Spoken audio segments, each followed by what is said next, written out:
Kibernetike. Sulme kibernetike, sistemet e tyre janë tentuar të hakerohen. Dhe pikërisht që lidhen me Iranin. Tani, minimalisht, kur ndodh një gjë e tillë, minimalisht duhet të patur së paku një pjekuri politike për të lënë shernajat që sot parlamenti duke jashtë realitetit me ato fyre të ofendimeve të deputetëve që dukeshin që janë në një tjetër, e kanë humbur fare kontaktin me njerëzit dhe kjo duket e qartë. Jetojnë në botën e tyre, në realitetin e tyre që parlamenti është kthyer për fat keq një turp, sepse ti nuk ke më dëshirë as ta ndjekësh, edhe pse aty vendoset për secilin nga ne. Vendoset për ekonominë tonë, vendoset për sigurinë tonë, vendoset për të ardhmen tonë, e për të ardhmen e fëmijëve tanë. Ndërkohë që shef një u bë një trajtim serioz i kësaj që ne po trajtojmë në studio televizive që nga mëngjesi dhe do të jetë dhe besoj teme dhe darkës. U bë një trajtim i duhur në parlament, u pasqyrua kjo situatë në debatin politik sot? U kthye në një shernaj të temës së ditës. Pra, ne jemi zënë tash për reformën territoriale, me që sot është lajmi ditës ky kërcënim apo kjo deklarat, hajde të zjemi dhe të bëjmë politik dite me një element që përfshihet ose të paktën mund të cenoj sigurinë e shtetit tonë. Mendoj që as opozita kur kërkon mbledhjen e Këshillit të Sigurisë, edhe pse mund të trajtojë dhe do duhet të kishte pak më shumë insistim apo ta elaboronte pse e kërkon këtë gjë, të tregoj një lloj po themi jo vetëm retorike brenda ditës e cila sfumohet me 4-5 elemente të tjerë brenda seancës parlamentare dhe pastaj aty kuptohet që nuk është seriozisht, dhe pastaj pjesa tjetër e mënyrës se si u trajtua nga eksponentët e qeverisë dhe e Partisë Socialiste, për mua ishte tërësisht jo korrekte. Mirë, ti mendon që kjo vjen sepse nuk din ta bëjnë këtë, apo sepse është agent në fakt, që nuk duhet marrë? Kanë marrë urdhër, apo kanë marrë një direktiv që e ndjekin nga kreu i tyre, të dy palët, apo jo?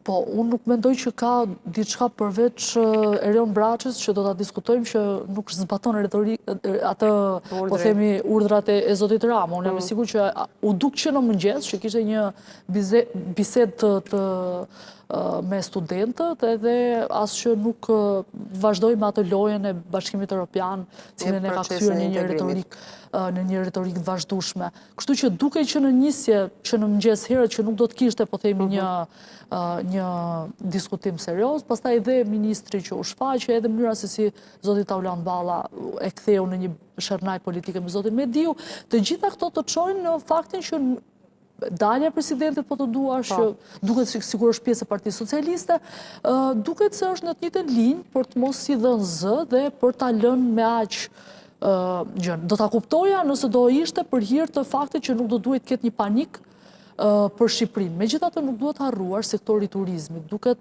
e largët, por në fakt për shkak se ndoshta edhe moti nuk është i mirë këto kohë, por turizmi në Shqipëri është vetëm 2 muaj larg hapjes së tij. Ne kemi marrë një bum i cili po vjen pikërisht për shkak të rrethanave që ikën nga lindja mesme apo nga vendet e tjera të Gjirit Persik dhe kanë ardhur një pjesë që po shkon në Shqipëri. Nëse kjo lloj retorike dezinformuese qoftë me bazë apo pa bazë, le ta themi, por që nuk merr një përgjigje serioze dhe nuk duket që ka një trajtim serioz, mund të ndikojë dhe impaktojë një nga sektorët më të rëndësishëm.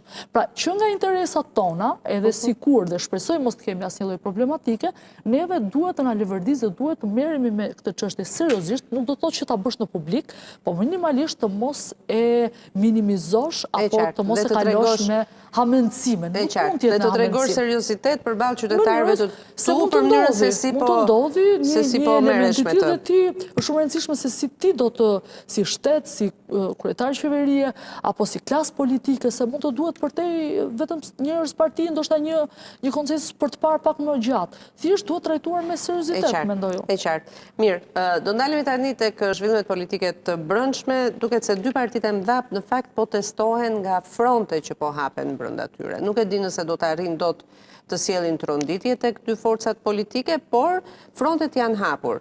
Tek Partia Socialiste janë 2 emra që kanë nisur të dëgjohen. Zonja Spiro Pali pati një përballje me ministren për marrëdhëniet me parlamentin, një mbledhje me dyert mbyllura dhe ne nuk dimë asgjë tjetër përveç se një reagimit nesër të zonjës Spiro Pali në Facebook, ndërkohë që zoti Braçe ka bërë me dije që Veprim konkret.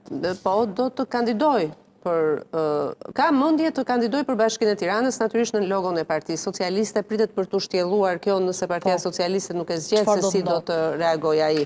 Ka shkuar dhe në Komisionin Qendror të Zgjedhjeve, ka marrë gjithë rezultatet e tij. Unë kisha një intervistë të di që po bënte këto veprime. Si deputet në mënyrë që ti thot, dakor, po më sjell këtë kandidaturë, ja cilat janë rezultatet e mia përballë kandidaturës që vendoset në Tiranë, kam të drejtën të sfidoj dhe të them pse jo unë. Si të duken këto lëvizje në kampin socialist?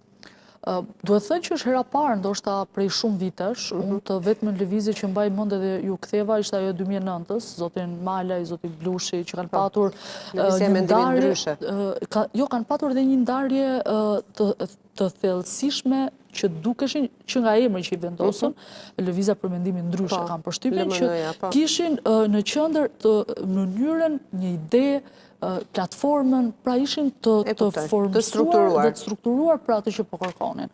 Dhe në fakt, ajo që ne pam, aso kohë, ishte që largimi këtyre emrave u zëvendësua me brezin e zonjës Spiropali e të tjerë që erdhën, të cilët ishin të qartë që do të duhet të ishin të rreshtuar dhe të bindur.